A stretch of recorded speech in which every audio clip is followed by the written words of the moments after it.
you guys for tuning in. We are here with my good friend, my longtime friend, Jeremy Lifesy. We should probably bring it in so they know.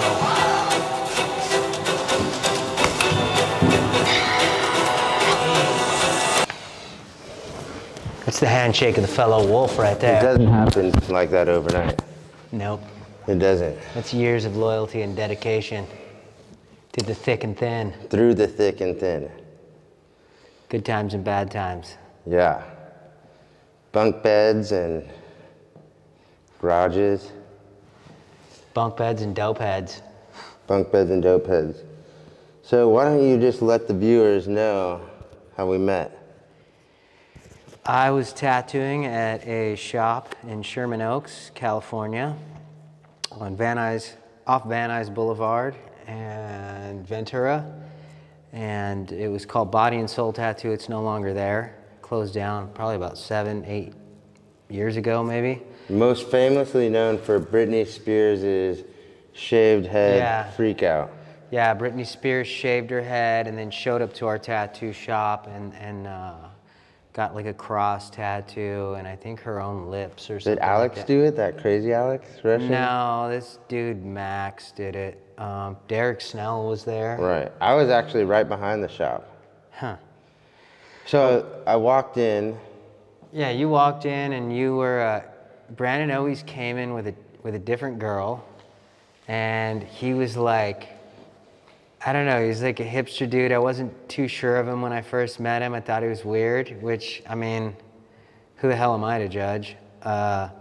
And my friend Jamin was tattooing all these traditional tattoos on him, and over time, I like started to like Brandon because he was really funny, and he was just himself, and yeah. So I remember too, I'm trying to think. I mean, I think when I first started coming there, I might have been sober, living at Studio 12 already. Yeah, I think you were sober when you first came. But I would go in and out. Yeah, he would go in and out. I know that I went out because I know that one day I got my belly button pierced there. Yes, that. By Juicy? Juicy, yeah, Big Juicy. She was the Emily. lead. Emily, she was the lead singer of Go Betty Go at the time. For a minute. Wasn't that Go Betty Go? Yeah. Yeah, which they had some mild success. Oh, they were really big before she took over as singer because they've been around forever. And she actually, I watched her a couple times. She could fucking put on a show, dude. Right. She had a great voice. So she pierced my belly button there this one time. And the thing is, I'm pretty sure that like by the time she did it, I was like using again. And because I remember too, it's like when you tattooed the butcher on my leg, I remember being like blacked out-ish. Like I kind of remember getting it. I know I was high. I remember doing it. That was literally like, I was like 29. I'm 46 now. So damn, that was like 17 years ago. Wow. 16 years ago, something crazy like that. Damn, it's crazy that we've known each other that long. It's crazy. I don't look a day over 21. Yeah. Dude. That's what I was thinking, bro. I know.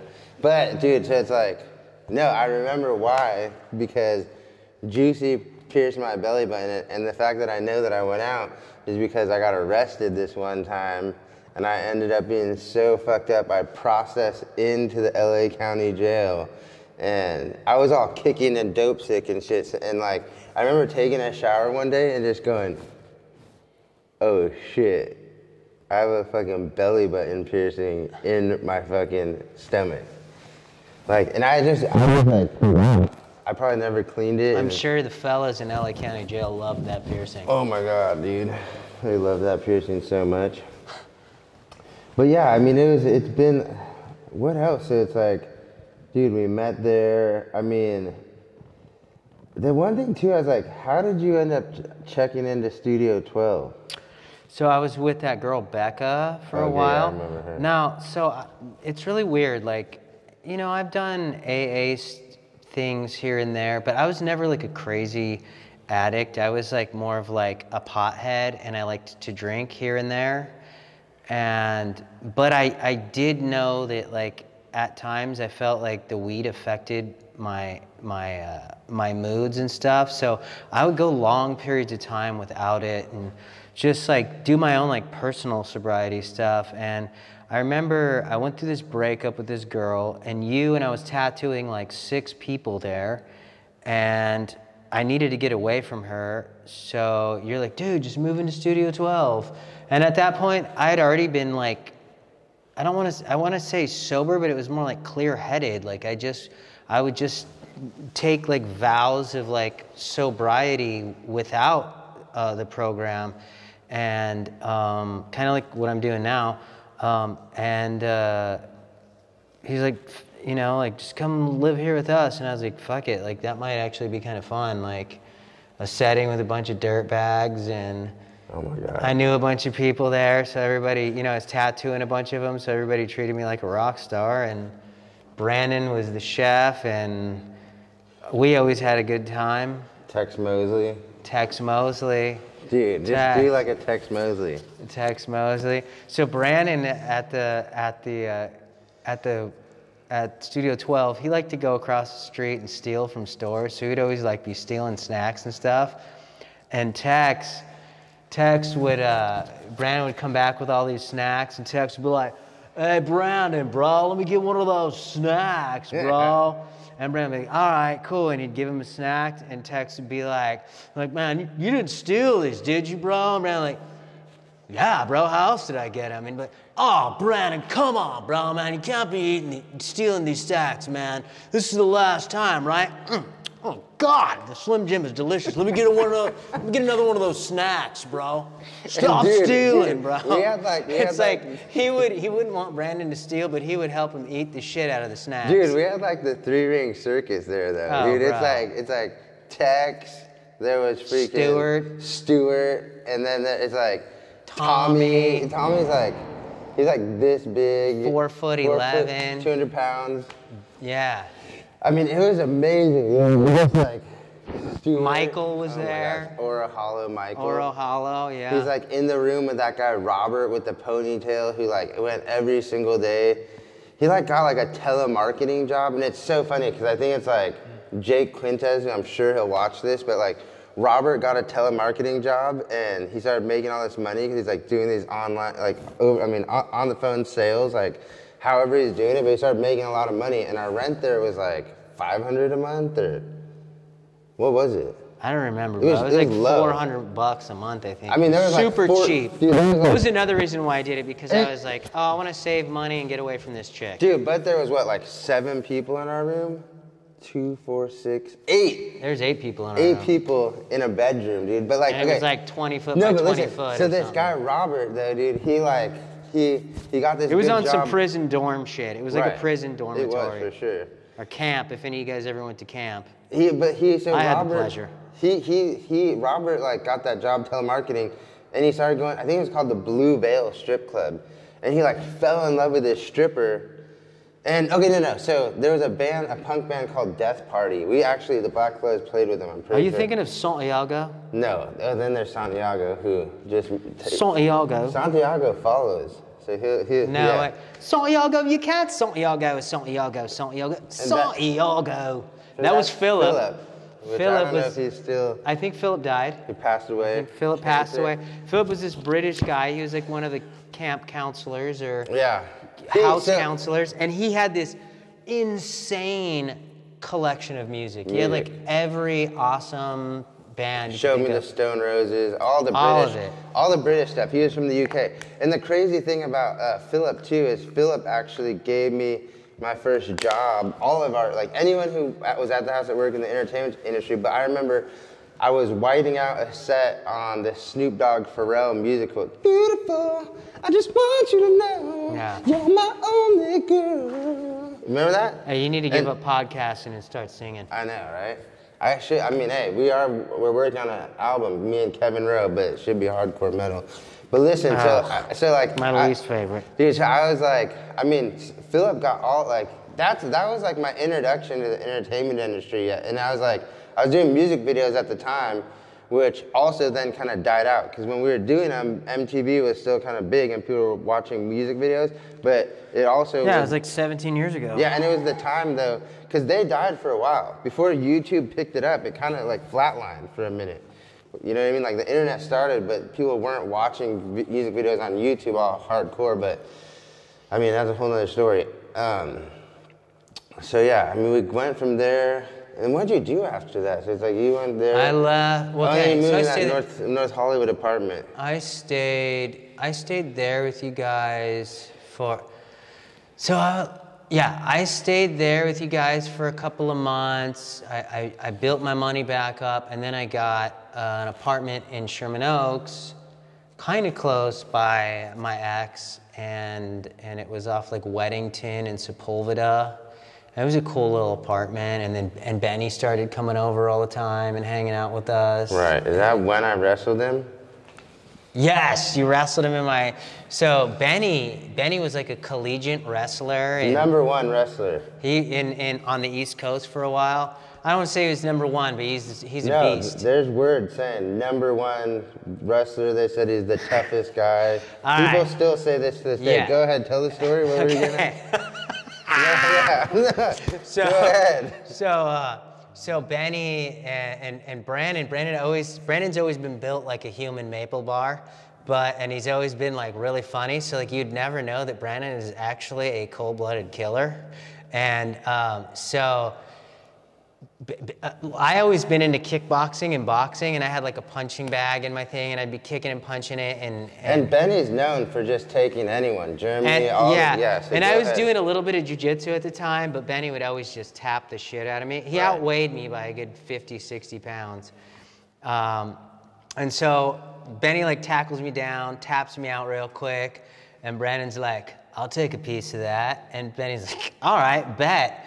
And so they're literally wrestling around for like 10 minutes on my living room floor, like bumping into shit. And Benny's like twisting Brandon up in all these crazy positions. I'm like, damn, is he gonna hurt Brandon? Is Brandon gonna be okay? And I'm like, every few minutes I'm like, Brandon, you okay? And he'd be like, yeah, I'm fine. Yeah, I'm fine. And then next thing you know, like 10 minutes later, Benny like does some move, and Brandon like, just as big as Brandon is, he's always been really quick. He like does this quick move, gets Benny's neck, and rear naked chokes him, and that was it. Benny tapped out, and I was like, damn, Benny tapped me out like 50 times, and to finally see him get tapped once, dude. It was like such sweet victory. That's what I say. I'm not, you know what I mean? Some people say I'm one of those guys, but I don't know, you know, it's just from being around. Yeah. But yeah, I mean, the crazy thing too is like, at Studio 12, I would just like get loaded. I mean, dude, what was I like? Like I remember. So I was on the top bunk. Brandon was on the bottom bunk, and usually Brandon would have his shit together for the most while I was there at least, and I would leave because I was tattooing and I had a few ladies. That I was friends with that I would go, ladies of the night that I would go stay with, and I still was seeing my ex. And then one time I came back, and it was after I'd been there for a couple months, and Brandon was just up and down all night long, and I just knew, like, within an hour, I was like, this fool's on something, but, Yeah. I was on and off there, like, and they never kicked me out, and it's because I worked there too, And actually, it's like, one of our friends that just passed away, I met him in there, and I was just like, his name's Chris Collins. I don't know if I remember. He's an amazing guy. He unfortunately overdosed and passed away, but so I met a bunch of amazing people, but I was just fucked up. So like, I remember too, when I got kicked out, he was in there, and I was like scoring drugs for the people. Cause remember the rehab was in the front? Yes. And I would cook food for the rehab? Yes. Yeah, so it's like I got all strung out, and I was just like still staying there, and then working there, and I was just fucked off, dude. And it's just so, man, it was like Tex is like my best friend for life now, and I struggled so hard. I remember I just used to struggle. Yeah, Brandon's journey with the whole heroin was not a fun one. It was like when he wasn't using, he was awesome to be around. All we did was joke around and laugh and just talk about crazy shit, and then he would get loaded, and I was just always worried he was never gonna make it. Like I was like, fuck, I'm gonna find out this dude's dead sometime, because I had some homies that I didn't really hang out with those type of people, but every once in a while you'd find out a homie was using heroin or fucked up on opiates or something like that. See, I was never into that shit. I mean, I probably took Vicodin or Norco like 5 or 6 times in my life, I was never really into I didn't do cocaine until I was 37 years old. And that's after like tattooing in Hollywood for like 15 years, like people offering it to me all the time. But I figured, I was like, this one time I was like, all right, I'm gonna at least try it once. I wound up trying it a few more times after that, but I just wasn't into hard shit because I saw what it did to my friends and family. Dude, and then so it's like, your background too is, how did you get into YA?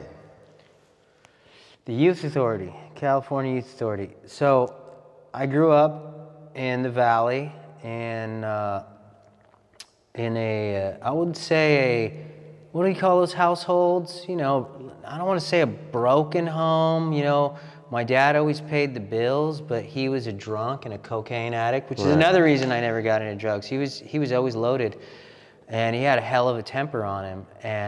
But I always lived on like the borderline of like North Hollywood and Burbank, so I don't know, I just grew up fighting and getting kicked out of school. I was a class clown like Brandon, I was like always getting in trouble. And and then, I don't know, I just... North Hollywood and Burbank, what was that like? Okay, so I went to school. All my friends I went to Bret Hart, I went to Providencia. Skateboarders and gangbangers. Okay, so I went to... taggers. I went to Burbank schools, Providencia. I went to... Where did I go? Bret Hart. I went to Luther, right? I went to Luther. And then, but for a year. For me, it was like, dude, it was not a lot of fighting. Then, dude, I went to Miller in Glendale. It was all Armenians, all Mexican, and then me, the half white, half Mexican. And that, dude, that's like when I started getting into fights. So look, okay, I will put it this, at Bret Hart, there was like, what was these guys? Derek, Adam, and Matt. That was their names. Jeff probably remembers them. If Jeff watches this, he'll remember these kids. These guys were like white, good looking. I hated them. You know what I mean? And I used to get into fights with them, but like, where were you going to school that you were getting in fights? Because Burbank is every school I was in Edison Elementary. I fought there. So I did. How small were you when you? I've always been small. How small? I've always been small. Like compared to like Victor, is smaller than him, or? Like Victor's size. He's a little small. I was a small kid, but my dad was always into like boxing. Skinny? Yeah, I've always been really skinny. How'd you have your hair? I did get up to. Wait, how'd you have your hair when you were little? Like pretty much rocked it like this most of my life. Okay. Yeah. Because I know you got that afro at one point. Oh man, yeah. Like I can grow my hair out and it gets real curly. I have an afro. I'm just trying to figure out what gets you in the fights. Being like, just how small you are. Being saying smart ass shit, being a clown, saying the wrong shit, or like. And do you think that people trying to punk me out because I'm small or whatever, and like, I'm not an aggressive person. I'm not passive aggressive neither. I've always been tried to be chill with people and stuff, but like, sometimes when you joke around and like you're nice. Kindness for weakness, right? Yeah. And so eventually, I would fight back, Kindness for weakness when you have like the unsureness. I didn't have a good self-esteem when I was young either. Kindness for weakness when you have the unsureness, like you're not sure of yourself coming up yet. You're a little small. And like I said, my dad. So. Did your dad knock you out too? No, he didn't knock me out, but he'd smack me around and shit. He was drunk, sober, whatever. Like I just remember like if I have friends over, like it's like he would do shit to like bait me sometimes, almost like do these psychological games. And my dad's been sober now for 27 years, and we have a great relationship, and I love him to pieces. I admire him. He's a great man. And he does he admit that he was a shitbag though at the beginning? Yeah, he tried to apologize to me a few months ago again, and I just said, you know what, Dad? How about this? How about if you never apologize to me again? Instead, I thank you for raising a wolf instead of a sheep. My dad, on the other hand, I mean, just for me, my dad was like fucking amazing dad. But I was just a little piece of shit. Yeah. But see, with my dad, he was such I just was like looking for attention, I think, Right. because I was the first kid, and then it was like 2 years, then they had my sister, then it was like 3 years, then they had my brother, and once they had the other kids in the house, like, I didn't get the attention. I wasn't getting, and my dad was working all the time, and it was How did you land in YA? So at about 14, I mean, I did like little crimes my whole life. I remember being in elementary school. I must have been like 6 years old, and I remember my mom took me to Ralph's, and I stole a pack of gum. Right. And then I went to my uncle's house, and I gave him a piece of gum. And my uncle was always like super cool, and he's like, "Oh, where'd you get the gum?" And I was like, "Don't tell anybody, but I stole it." And of course he told on me. Right. And then I remember my parents taking me to Ralph's, and I remember like being so like What Ralph's was it? in Burbank, off of Burbank and Buena Vista. Right. Okay, Yeah. I know what you mean. And it's way different now. I know. And so they took me inside, and I remember just having the worst adrenaline. Dad's Donuts is across the street, right? Yeah, Dad's Okay. Dogs and Donuts. My dad loved that donut store. And so we walk in, and they take me up to the manager, and I just remember being like, "Oh my God," you know. Right. And he's like, "Go ahead, tell him what you did." And I was like, "I stole," and then like I got popped a few times. I remember one time, I would always go to Ralph's and rack, and I was good at stealing. Yeah, dude. me too. The only thing that I was good at stealing from stores, but other people would rat on me is what would happen. Right. It's like I could do the crime, but people would snitch. Not me, never. And so I got caught stealing at Ralph's a few times, and then I remember one time you remember Toys R Us off Yeah. Chandler and Where Lancers is. yeah, by Lancers. So Toys R Us in Burbank, and I was like 13, and I would walk into Ralph's, fill up a fucking grocery cart of toys, and walk out and put it in a bag and ride home. And I did that nonstop for like All the time? 2 weeks straight, dude. And nobody caught me, right? Burbank's like that, though. Burbank's like that. Here's the thing, I don't know what it is, too, because I racked a Rite Aid every day for a year. Dead ass. You could ask Cody. Every day, the same one. So I don't know what it is about that area. But so you racked it for what, 2 weeks straight, and then? So this is a crazy story. So what happens is I'm like 14, and I started getting caught for graffiti and small things, just a bunch of misdemeanors. I got caught. I didn't get caught tagging. Somebody snitched on me, and then a couple days later, I was pissed, dude. Right. So I knew where he hung out, so I went and I bombed on him because he was the one that took me out tagging, and he waited around for the cops for some fucking reason. He's like, "Bro, I can't. I live here." I was like, "Dude, shut the fuck up, bro. Let's go. Let's get the fuck out of here." He's like, "I can't, bro." What were you tagging? He tells the cops it's all me, and because Right. he snitched, I go to jail, right? And my dad's got to come pick me up from Burbank Police Department. So then when I got back a couple days later, I lit his ass up. They pressed charges on me. And then, because I was just pissed. I was like, you brought me out tagging, and then you snitched on me, bro. And then I got to go to jail. And then he had turned all my friends against me, said I snitched, and I was like, oh, fuck this shit. Like, I'm cool, right? The fact that he snitched on me, I was like, whatever, I'll let it slide. But then when all my homies were saying, "Oh, you're a fucking snitch," and this and that, I was like, oh, hell no, this dude snitched on me, dude. So, I caught him slipping, and then, I don't know, I was like smoking weed all the time and drinking every once in a while, dropping a bunch of acid, and then I got caught with possession of marijuana once, and then I was in and out of boys' homes, Pacific Lodge boys' home in Woodland Hills, Optimist boys' home in like Highland Park, rehab, Phoenix House on Venice Beach, in and out of juvenile hall, and then I remember I got out. And I was living with my great-grandma, who's resting in peace, who always had a place for us to land, everybody in the family, all the fuck-ups. Mine too. And so I remember it was 2 days after Christmas, and I had like $200, and I remember like one of my homies calling me up, and oh, we're all gonna go smoke weed, and we're driving around in his car, and he's like, we're gonna do a robbery, and I'm like, yeah, right, I've known this fool, and I'm not fucking robbing anybody. I got money. What am I gonna do that for? But I was like, I didn't think they were gonna do it, and so we like drove around, and then we're up on the hill in Burbank, you know, where like it was like Rite Aid, it's now Sprouts, but back then it was like Save-Ons and Rite Aid, and it's up on the hill in Burbank and like First, and there was like a big Bank of America, and across the street was Kmart. It was up on the hill by Burbank High, right by Burbank High. I know what you're talking about. By the mall, I'm sitting down smoking a cigarette with this dude, Manzi, and frickin' Brandon and this other dude, Curtis, I think his name was. It was my homie, Brandon.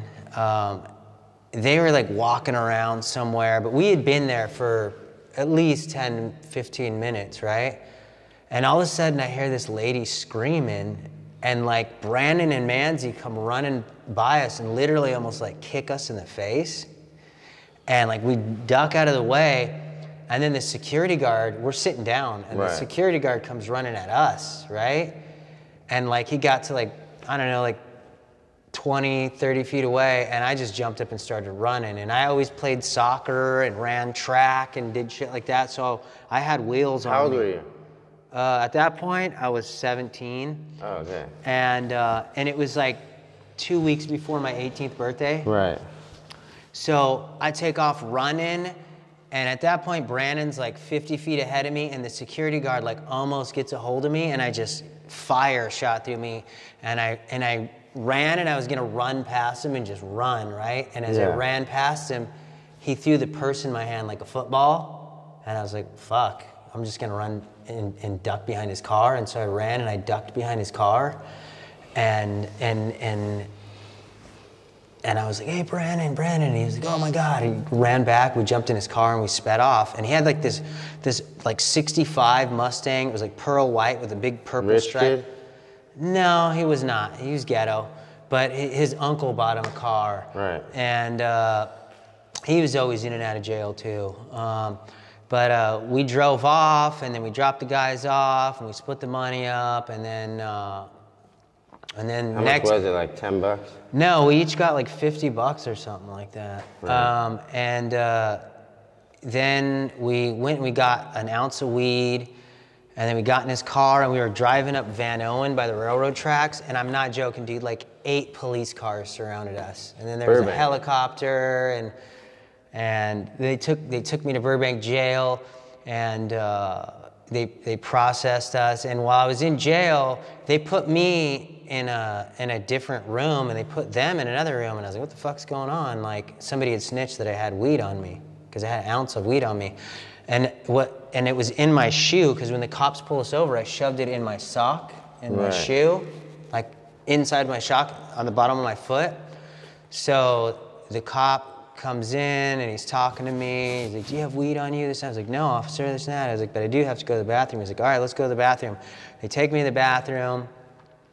I sit down on the stall, and he says, all right, take your shoes off.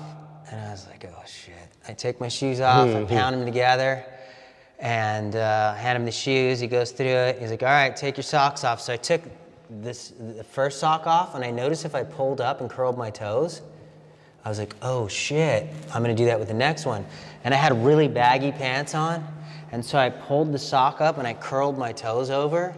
Yeah. So it would cup the weed, and I pulled the socks up, and he's like, give me the socks. And he searched his socks, and he's like, all right, he's clean. And they closed the stall and let me use the restroom, but there was a dude waiting outside the stall, but my pants were baggy, so I stuck my hand down my pants like this, lifted my foot, pulled it up from the bottom of my foot, because I didn't know how I was going to put my socks back on with that down there. Right. And I put it in my pocket. And then, because they patted me down too before I went to the bathroom to check me. And so I remember them putting me in the police area. I'm in handcuffs, Brandon's next to me, and there's like 6 cops in this big room working on computers. Yeah. And we were digging in my pocket.